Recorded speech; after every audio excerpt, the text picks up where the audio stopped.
This is my story,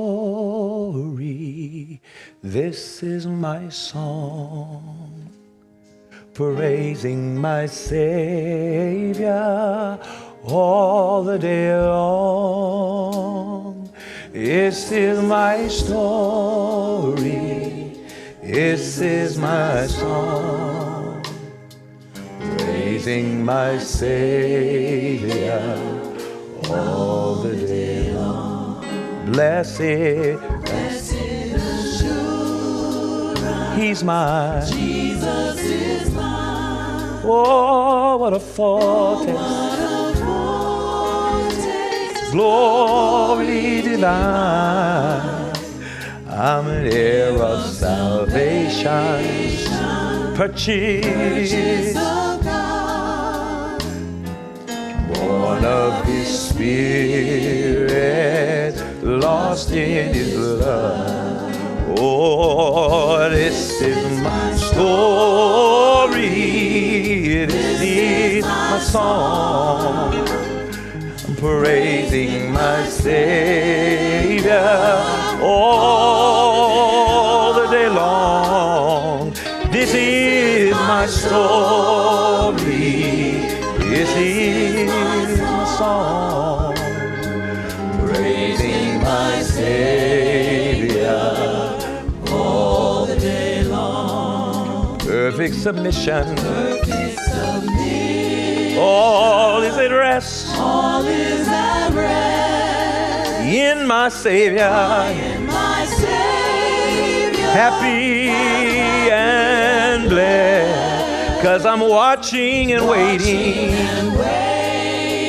looking above, filled with His goodness, and I'm lost in His love. Oh, this is my story. Yes, it is. This is my song. That's why I sing. I'm just praising, praising my Savior. all day long. Oh, this is my story. Yes, it is. This is my song. I'm praising, praising my Savior. I'm praising. Praising my Savior. I'll just keep on praising. My Savior. Praise will save my life. Praising my Savior. Give me joy in the sorrow. Praising my Savior. Hope for today and tomorrow. My Savior. All the day long. Hallelujah. Father, let your word go forth, never to come back void, but accomplish the purpose for which it is sent. Come, Lord Jesus. Bless now this preaching moment for your glory. We give you alone the praise. All glory and honor belongs to you. Let your word not come back void, but accomplish the purpose for which it is sent. In the name of Christ we pray, and God, we give you thanks. Let every heart say together, amen. Please remain standing in the digisphere and in here, and turn with me to the book of Exodus, second book in the Bible. You can get to it quickly. And the first chapter in the second book of the Bible. You can get to it real quickly.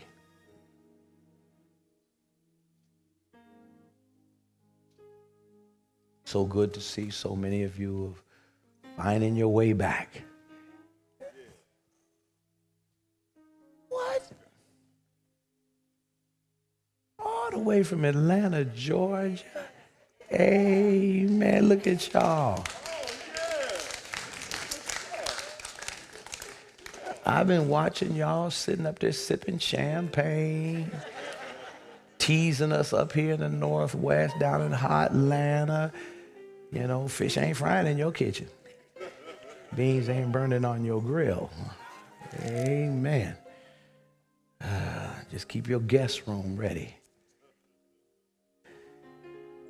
I want to begin reading at the 8th verse. Then a new king who did not know about Joseph, came to power in Egypt. Look, he said to his people, the Israelites have become much too numerous for us. Come, we must deal shrewdly with them, or they will become even more numerous. And if war breaks out, they'll join our enemies, fight against us, and leave the country. So they put slave masters over them to oppress them with forced labor, and they built Pithom and Ramses as store cities for Pharaoh. But the more they oppressed, the more they multiplied and spread. So the Egyptians came to dread the Israelites and worked them ruthlessly. They made their lives bitter with hard labor in brick and mortar and with all kinds of work in the fields. In all their hard labor, the Egyptians used them ruthlessly.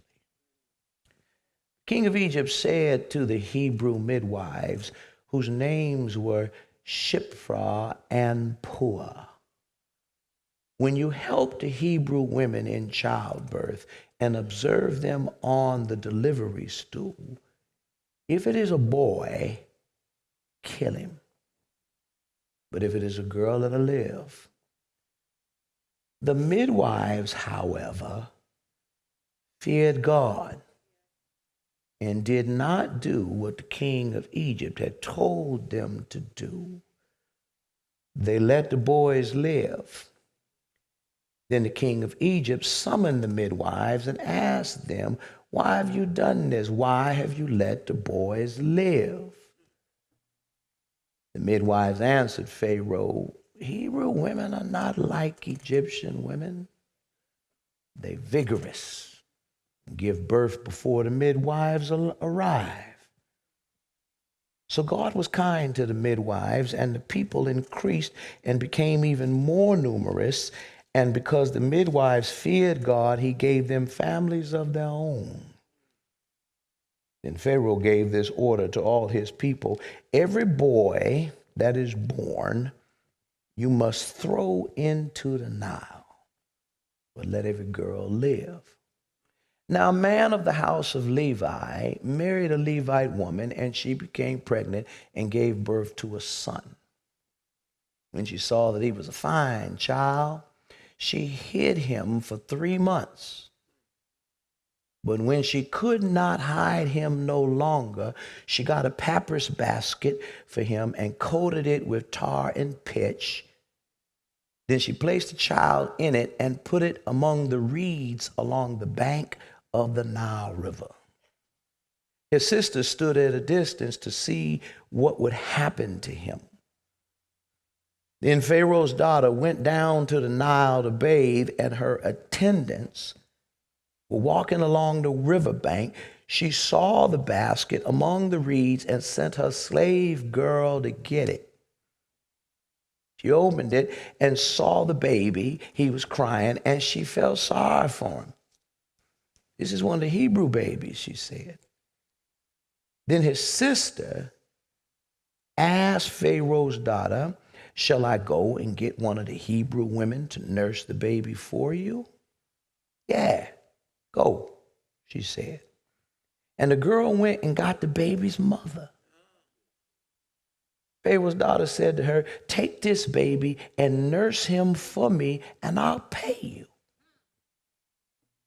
So the woman took the baby and nursed him.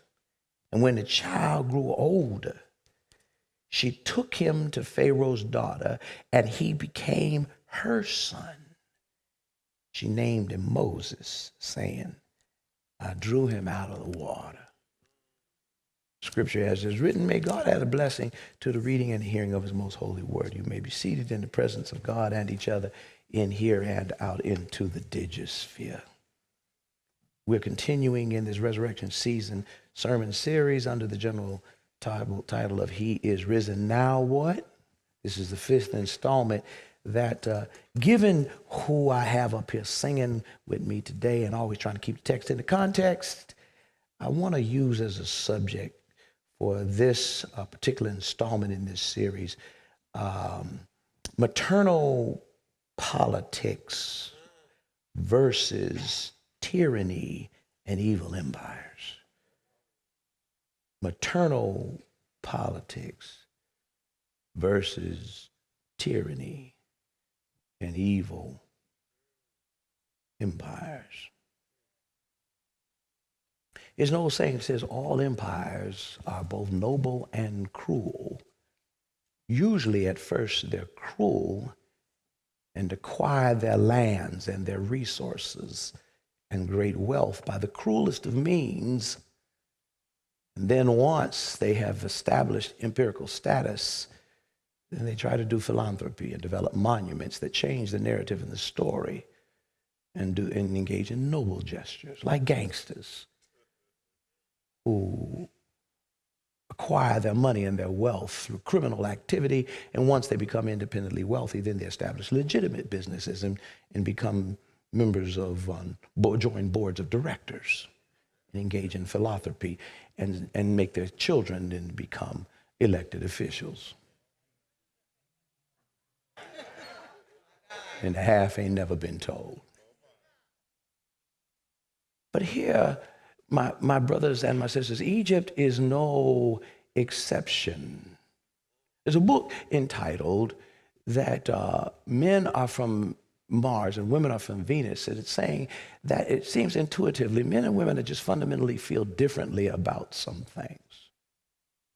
And here, my brothers and sisters, in the ancient Egypt, it was Cornel West who said the greatness of Egypt is not to be ascertained in the end by the engineering wizardry that still to this day confounds the minds of modern day engineers and how they constructed the pyramids. He said the greatness of Egypt in the end is determined by who pulled the stones and were they paid and paid a fair wage. And the Exodus experience is the story of the fact that for all the greatness of the pyramids and the Sphinx and the tombs of the Pharaoh and all of their engineering breakthrough millenniums ahead of their time, still we have before us one of the cruelest chapters in the history of this epic dynasty. And in the midst of this patriarchal, misogynist empire, hallmarked by its cruelty to its captured people and its captured territories, you see women exercising agency in a world in which they are depersonalized and objectified. Objectified means you're acted upon as opposed to an agent who acts.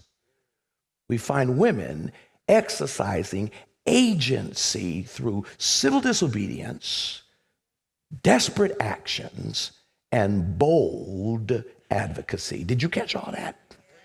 In a racist and misogynist patriarchal world where women are objectified, typically acted upon, and not empowered to act, we find women nonetheless exercising agency through civil disobedience, through desperate actions, and through bold advocacy. The story opens, the Exodus opens, where Genesis leaves off, where the children of Israel have all migrated into Egypt, settled into the land of Goshen, and in that plush green pastures over the generations, they have multiplied and are doing well. Genesis ends almost with you tempted to use the tagline, and they lived happily ever after. But then the Pharaoh that knew Joseph and gave him and his people favor died. In today's democratic world, we say elections have consequences. Well, in the days of ancient monarchies, new kings coming to power had consequences. And with a new monarchical administration and a new king who did not know Joseph, as the text tells us, it didn't mean that he had no knowledge of Joseph. Of course he did, but he had no loyalty to Joseph and to Joseph's kind. His sentiments about Joseph and his kind, those Hebrews who were gathered in Goshen, is that somebody must have done a census and found out, to his dismay, that the Hebrew birth rate was teeming along much faster than the Hebrew birth rate. I don't know why it is, and historians can't answer the question, why it is that poor people are always more fertile than affluent people. It seems like even when you poor, if you can't do nothing else, you can make babies. Have I got a witness? And something about affluence that slows down fertility, maybe because you're doing other things. And I don't know what it is, but even today, when you see affluent folk talk about, when y'all gonna have kids, they say we working on it. Since when did getting pregnant become work? That's the wrong attitude about it. Come on, somebody. But it says that he looked out and he was troubled by the fact that these Hebrews, there were so many of them, and they had a conundrum because on one hand, his slave economy depended on them. He was afraid they might leave, but he didn't like them at the same time. When you hate me but need me all at the same time, that's a strange place to be. Egypt needed them to pull the stones to build their great monuments in Ramses and Pithom and their granaries. They needed them to stomp straw into mud for the making of bricks to build their cities. They needed them to plow their fields, to plant the barley, to make the bread that would be in the granary so there'd be bread in Egypt. They needed them, but they hated them all at the same time.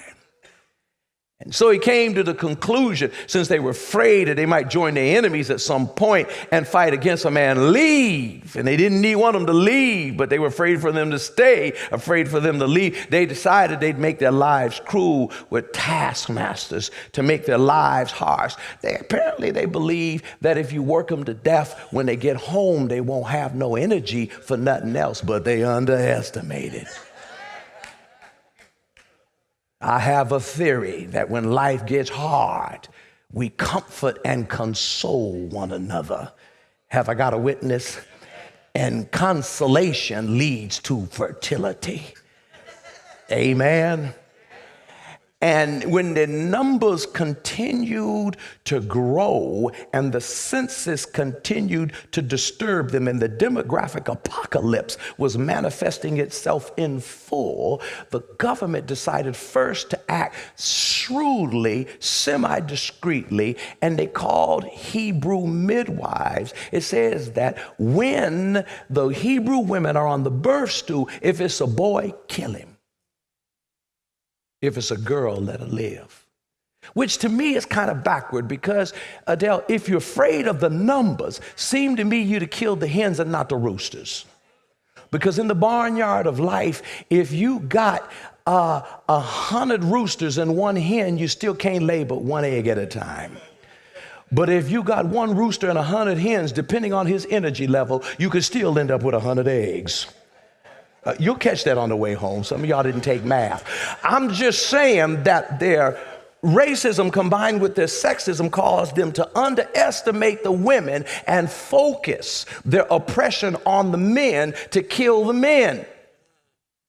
And underestimated how God might utilize the agency of women to nonetheless affect God's plan.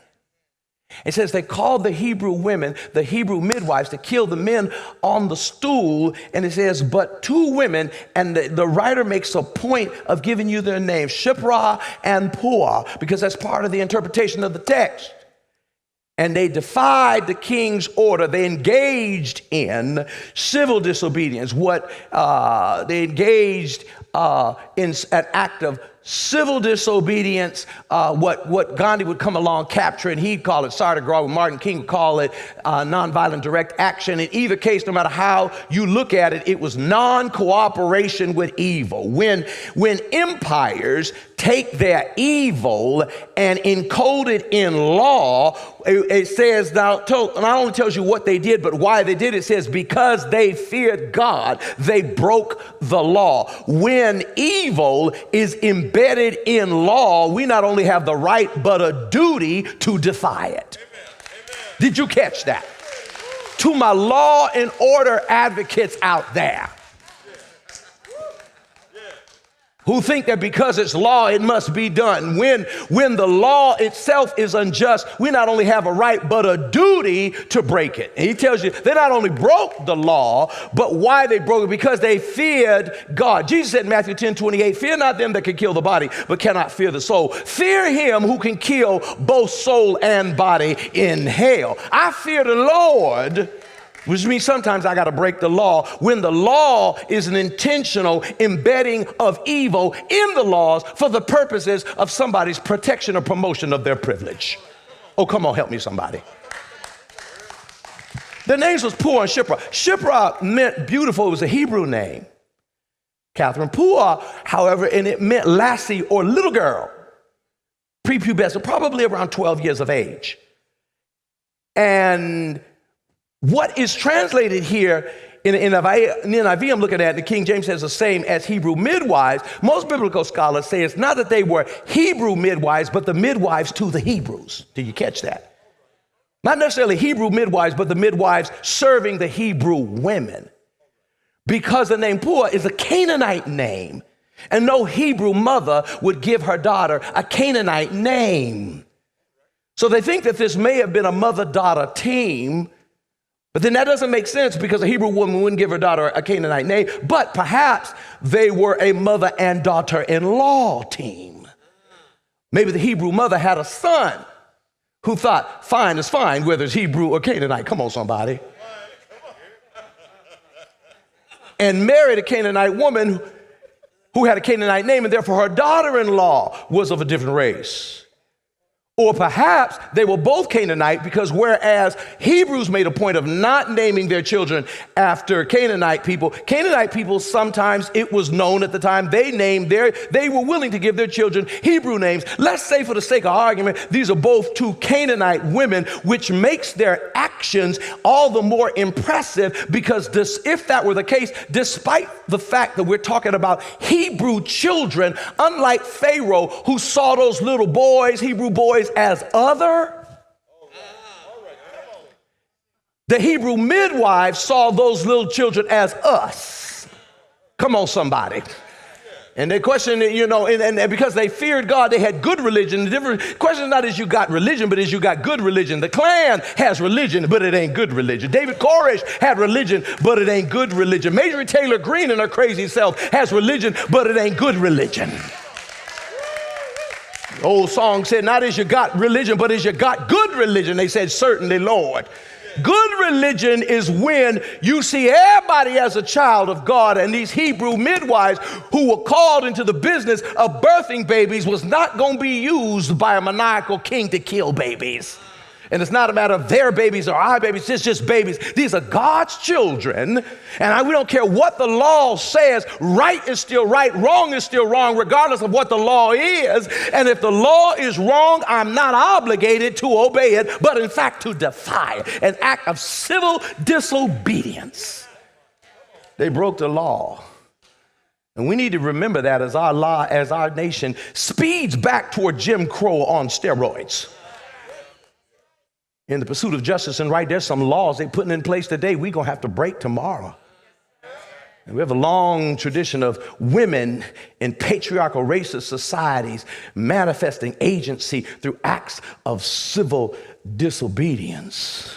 Harriet Tubman broke the law. Each one of them 300 people she took from the slave state of Maryland to the free state of Pennsylvania, she broke the law. She was wanted all throughout the South, dead or alive. She was a criminal by the law.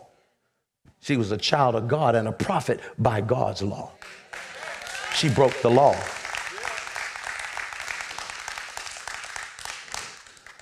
All of the abolitionists, the good white folks who fought to assist the slaves, like the Quakers, who were among the foot washers, them and the Mennonites, the two major Christian denominations that outlawed slavery among its memberships and excommunicated it because it says slavery was in no ways reconcilable with the concept of the image of God or any notion of Christian brotherhood and sisterhood. The foot washers, they helped them to freedom. They were lawbreakers because they feared the Lord. when Rosa Parks sat down on a bus in 1955. That was a criminal act when she kept her seat and refused to give it up to a white man. And people, we dumb down the whole tradition of Rosa Parks. Rosa Parks was a veteran in the battle for justice in this country, in our own evil empire. And in September the 3rd, 1944, one of the most heinous crimes against black women in this country happened when Reka Taylor, who had been at a late night service at a Church of God in Christ, walking home with two other women, and a car filled with 7 white men pulled up and at shotgun point ordered her into the car. They took her to a pecan drove, told her to take those rags off, and summarily raped her 6 of the 7 men, and then left her naked, bleeding vaginally to stagger her way home. It was a heinous crime. 2 grand juries acquitted the men who confessed, but they acquitted them anyway. It was 1959 before a white man was ever convicted and seriously charged in the United States of America for raping a black woman. Rape was so common for experience of black women in the South, the same dirty South that lynched and castrated men and left them as strange fruit dangling from the branch of barren trees. Black women working as domestics in white people's home, or just walking home from church or the grocery store, daily was picked up, accosted by white men, taken and their pent-up vulgarities unleashed on them, and no one ever was held accountable. The NAACP unleashed young Rosa Parks as its investigator, and she started a campaign that shook the foundations of the South, but they still got no justice. So 11 years later, when she was sitting on that bus seat, she had 2 things on her mind. Number 1, Reka Taylor. Number 2, what happened 4 months earlier, when on August the 28th, 1955, young Emmett Till, visiting his family from Chicago from the summer, was taken out of his home because a white woman said she whistled at him. That was in the dirty South. Dirty then, dirty now. Said that when a white woman cried, a black man died. They took a 12-year-old boy, drug him from his home, pulled out his eye, bashed in his head, castrated, stuck his genitalia in his mouth, broke his bones, slit his throat, and then took a farm tool and threw him in the Tallahatchie River till his body washed up along some lonely riverbank. She said she sat down that day, refusing to cooperate with the system. No, she wasn't giving up her seat. And when she sat down, 50,000 black folks stood up and walked together for 381 days. All completely illegal. Civil disobedience. When black folks came out of the Brown Chapel and crossed the Edmund Pettus Bridge the first time, they violated a federal injunction. They violated the law and got their heads bashed in. Martin King went to jail 55 times for violating the law. Every student that sat at a lunch counter at Woolworths violated the law. All the students in Snicken Corps that took freedom rides to challenge racism and discrimination, interstate travel, they violated the laws. They violated the laws until they changed the laws. And at the forefront of most of it was women. In a society that was both racist and sexist, exercising agency through civil disobedience. But you know, evil, when it finds out it's been beaten in the chess match of life, it doesn't quit being evil, it just reorganizes itself. You know, when evil gets beat at its own game, and red Georgia flips blue, and Joe wins, and so does Warnock and Osloff. Then they go back and change the rules. It just reorganizes itself. And evil reorganized itself on what they were doing shrewdly through trying to kill the boys on the birth stool. They became more conspicuous, didn't even care that you knew they was trying to cheat you. And then Pharaoh came back and just said, little Hebrew boys are born, just throw them in the river. He don't care if you know what they're doing right now. We're just going to vote all out in public. And so it says that we're going to throw them in the river. And that's what prompted Moses' mother to begin engaging in desperate acts. It says that once he said, we just gonna throw him in the river, she had a baby. A Levite man married a Levite woman and had a baby, and saw that it was a goodly child, a fine child, a strong child, a promising child. She hid him for 3 months. But in a society that's throwing Hebrew boys in the river and going house to house to see if you had some, she knew she couldn't hide him forever. He was gonna die if he stayed there. So it says she took a baby basket and she filled it with tar and pitch to make it waterproof. This is for the days of flex care.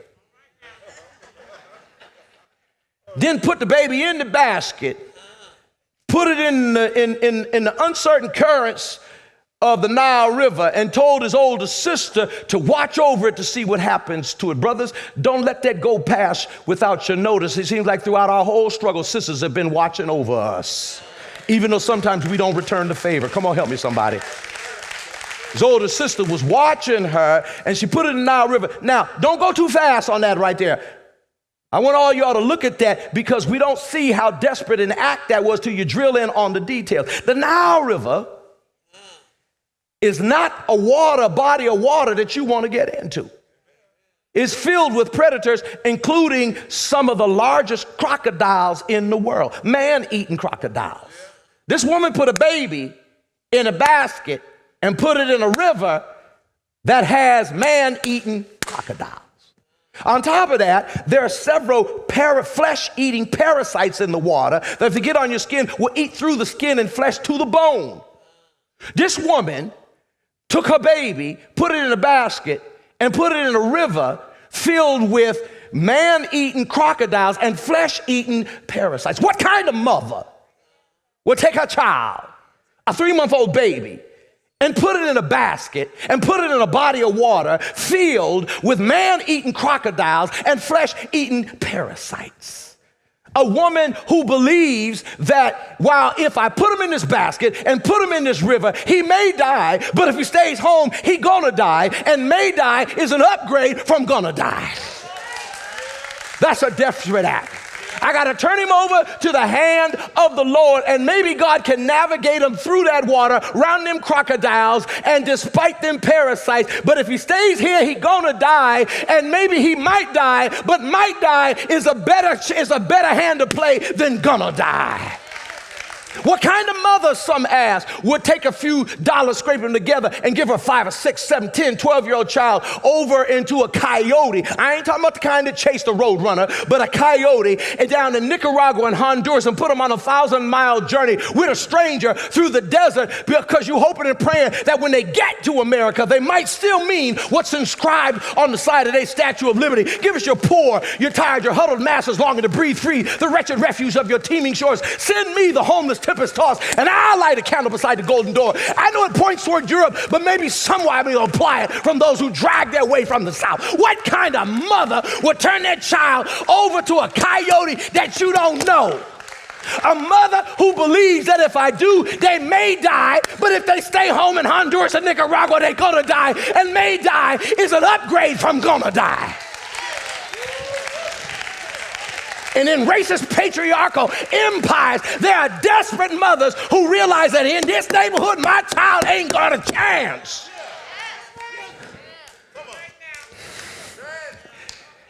See, sometimes you're just trying to make a Fresh Prince out your little boy. You had Fresh Prince go, I got in a few fights, and my mom got all scared and said, you're moving with your auntie and your uncle in Bel Air. I did my own version of Fresh Prince.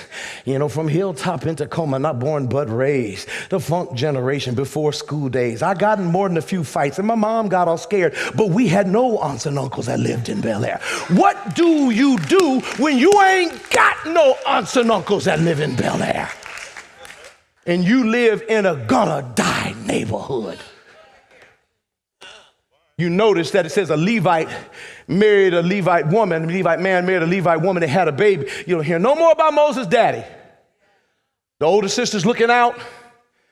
Something about oppression breaks the bonds of relationship between fathers and children. And so often the story of women who live in context of oppression, that it took 2 of them to make the baby, but usually it ends up with one trying to raise them, which makes the situation even more desperate. Ain't nowhere in there you see Daddy Moses, nowhere in the story. It was Mama Moses, his older sister, trying to save this boy's life. The older sister's looking out, and Mama's doing some desperate things because she's at least want to give the boy a chance. It ain't a good chance, but it's better than no chance at all.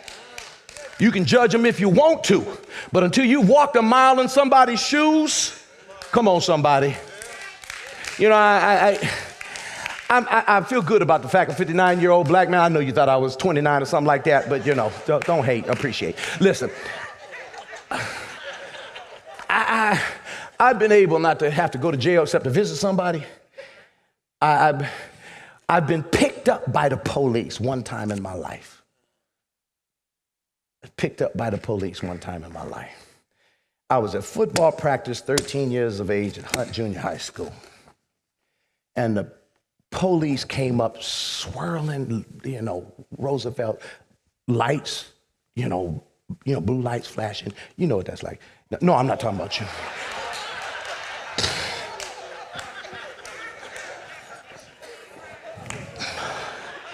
I didn't mean it the way it sounded.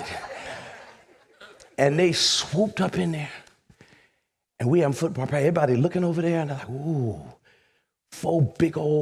two cops in each car, 4 big old white policemen. That's 1974. Come up in there, and they walked up to the football coach. We had practice, and everybody's going, oh my God, what time happened? Because back then, brothers was being taken to Raymond Hall, left and right. And they were standing there talking to the coach, and after a while, they started looking over the direction where me and some other fellas wasn't Chip. And I was like,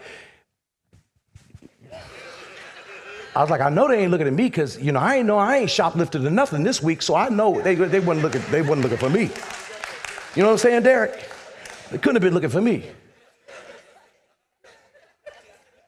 And then after a while, the cops and the police come onto the field, and they come walk right up to me. And the coach says, you got to go with them. I mean, 13 years old, undersized, 4 big old full-grown white cops, and they take me and they throw me in the back of the police car, 1974. I'm thinking they're going to Emmett Till me for sure. My eyes are this big. I'm trying to hold back tears, have some pride. I'm scared. That was the most terrifying moment of my life. And then we get a few blocks off the campus, and then they tell me, they say, oh, by the way, you ain't in trouble. I'm not? No. They said, it's just that somebody called your mama and said that they was going up to the school to kidnap you and they was going to kill you or hurt you. And your mama got scared and called the police and told us to come up here and get you. What? Somebody called my mama, and y'all couldn't handle this no better than that? I get home, mama standing on the porch, crying, glad to see me. I'm like, mama, really? You know what that did to my reputation? You know how many rumors and rumors on top of rumors that came out of that? Folk thought I robbed a bank or something. But desperate mamas will do desperate things, even call the police on their own children.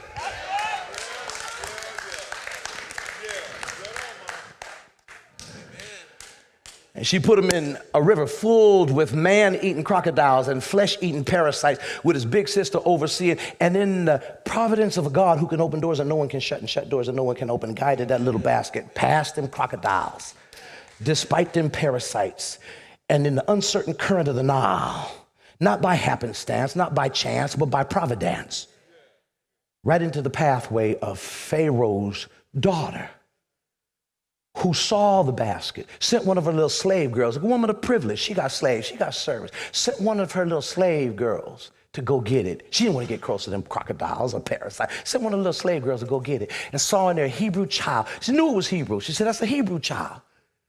And she knew what the law was. And she said it was crying, and said she felt sorry for it. Etymologically, the same words that equivalent to what is found in Luke 19 when they come down to Jericho Road, and it said that a Samaritan saw a man left for dead and said he had compassion.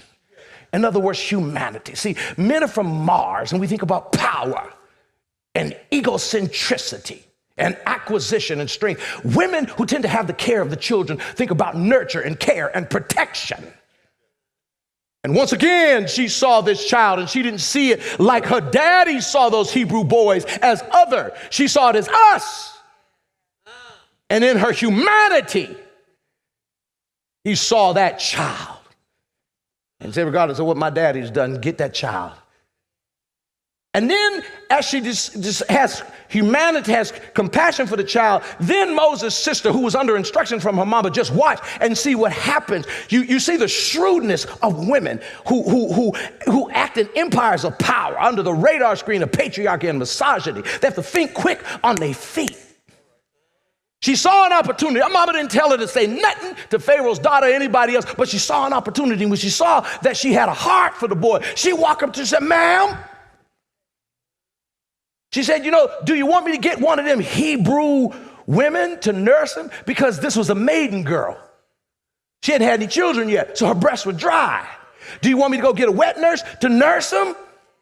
And she said, yeah. So she went home and got a mama. Moses' mama. You're talking about a hookup. God opening doors that no one can shut. And shut doors that no one can open. And then she brought her there, and she said, brought her mama there, and then the mama said, look, I hire you if you nurse the child. So now, not only did I release my child to the care of God, I released, and God gave him back to me. And the very people that I'm afraid of gonna kill him, God gonna make them raise him. Oh, come on, somebody. She nursed them. In those days, they nursed them. They didn't wean them till they was 3 years of age. At least a year and a half to 2 years after they had teeth, they would still nurse them. See, you ladies got to toughen up. They nursed 3 years into teeth. Y'all do it a month or two just to say you did it. Come on, you got to hang in there. Toughen up. Suck it up. You can save a lot of money that way. They nursed him till he had a beard. She nursed him till that boy had it, till he was shaven. Come on, somebody, y'all got to toughen up.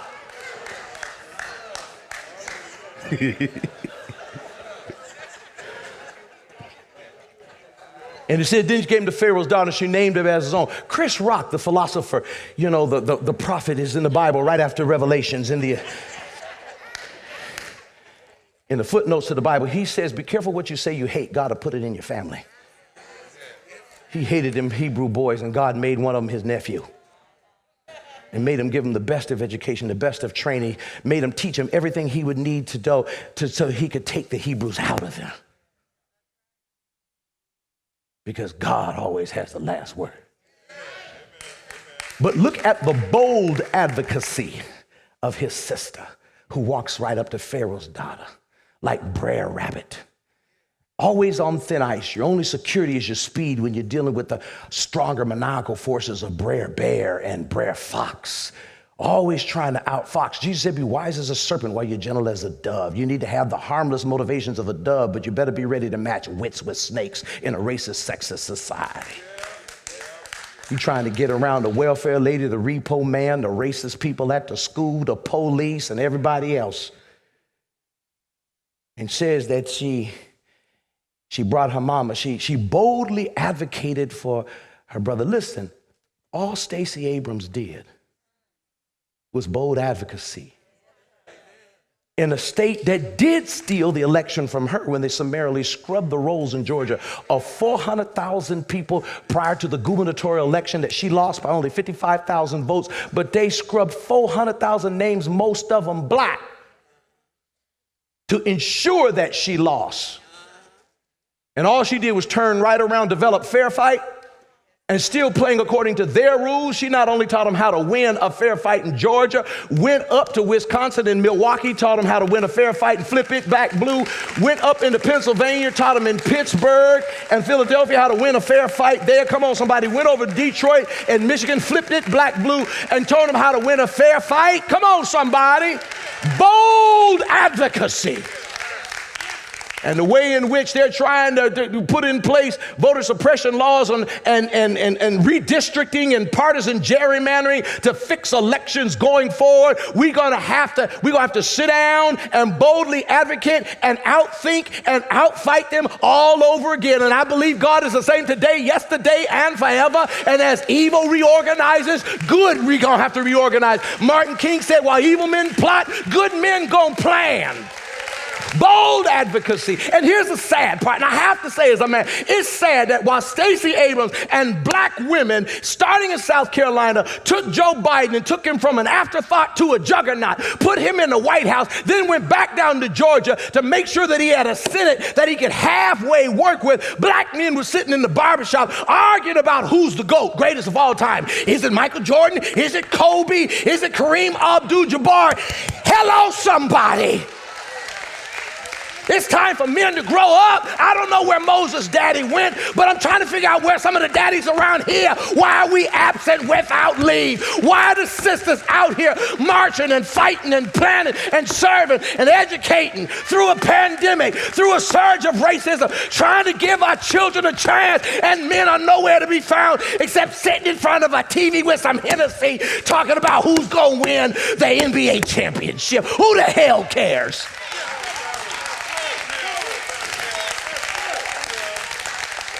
It's the politics of the women that have saved the soul of this nation.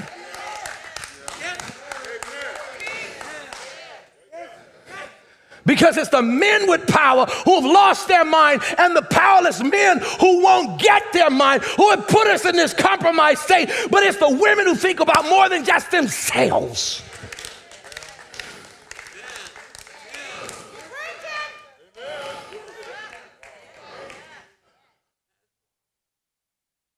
In a racist, sexist society, it manifests agency. Agency ain't nothing anybody gives you, it's what you take.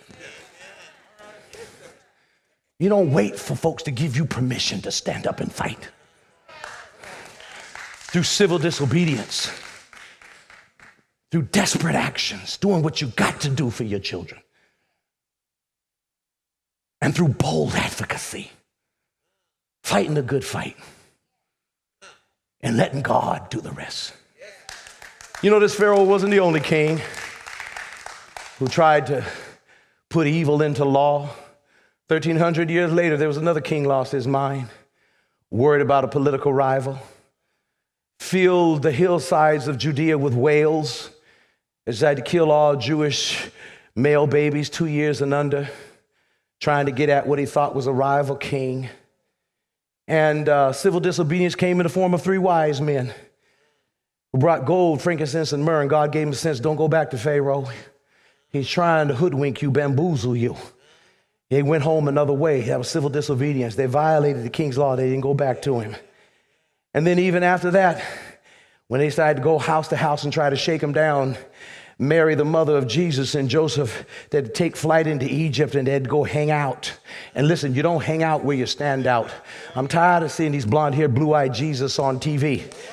If he was able to hide out in black Egypt, that means he must have looked just like him, because camouflage means you got to blend in. Come on, somebody, with that woolly hair and feet of bronze. Brothers hang out in the hood with brothers, running from folk who think we all look alike anyhow. He hung out where he didn't stand out till God took care of Herod. And then even when they caught up to him 33 and a half years later and put the nails in his hands and put the spikes in his feet and put the sword in his side, and even when they plunged the thorns on his brow, even after his body lay limp on the cross, it was the women, after all the brothers had scattered, all that big talk of Peter, oh, Lord, I'm ready to go with you both into prison and into death. Come on, somebody. He scattered like a brother when the repo man came. I mean, he was gone. Have I got a witness? Wasn't nobody at the cross but his mama and a few ladies.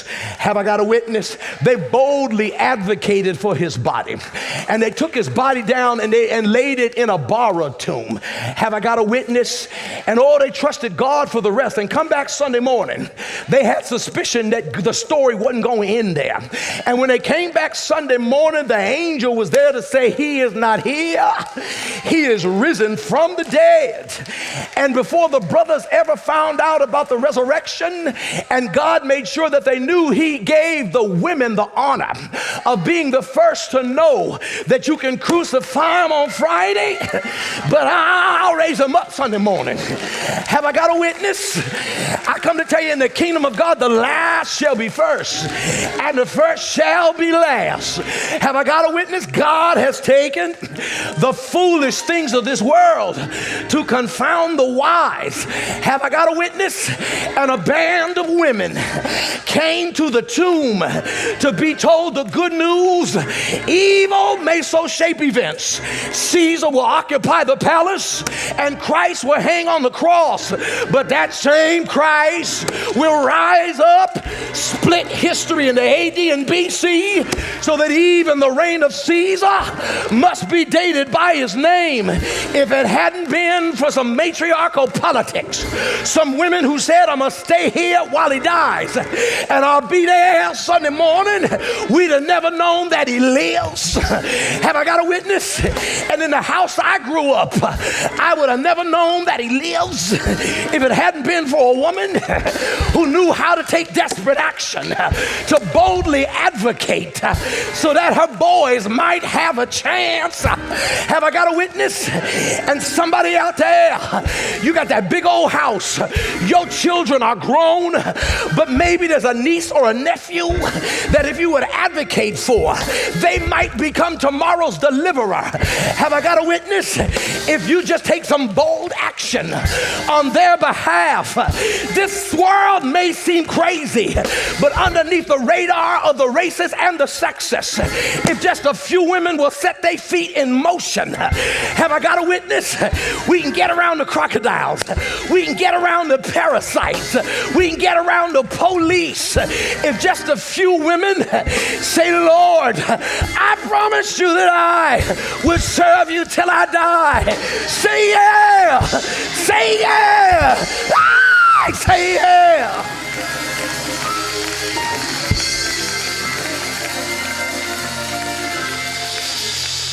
I'm yours, Lord. Everything I've got, everything I am, everything I'm not, I'm yours, Lord. Try me now and see if I can be complete. Oh, I'm yours, Lord. Everything, absolutely everything, Lord, I give you everything, I am yours, Lord. Try me now and see if I can be, everybody get in on this. I'm yours, Lord. Everything that's what he wants from me, everything, absolutely everything, I am yours, Lord. Try me right now and see if I can be. I want to hear all the ladies. You said I'm yours. I'm yours, Lord.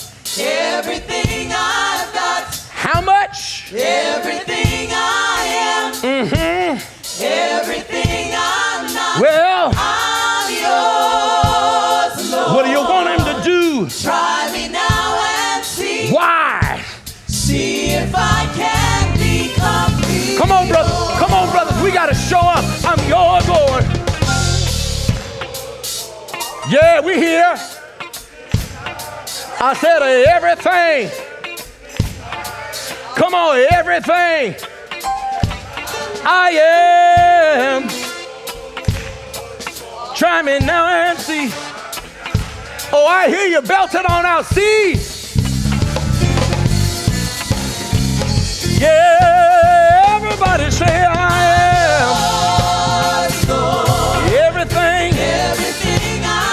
I said everything. Absolutely everything. I am.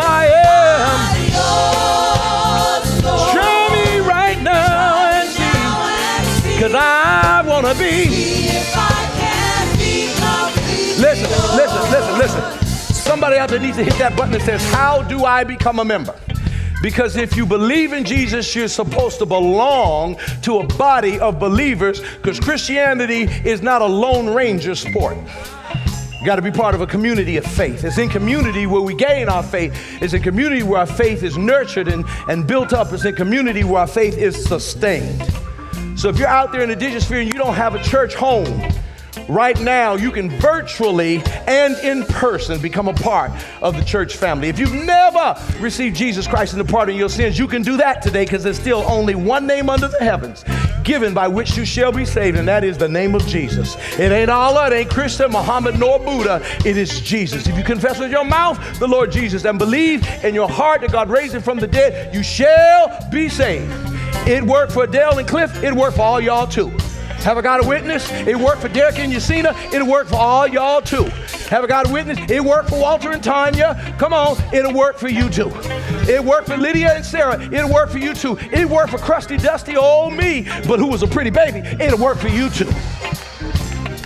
So if you need to call on the name of Jesus, you need to do so, because it's still the only name by which you shall be saved. We're going to give you one more time while we sing this song. I am. Hit that button. Lord. Everything. Everything I give you everything. Everything I am. Absolutely everything. Everything I am.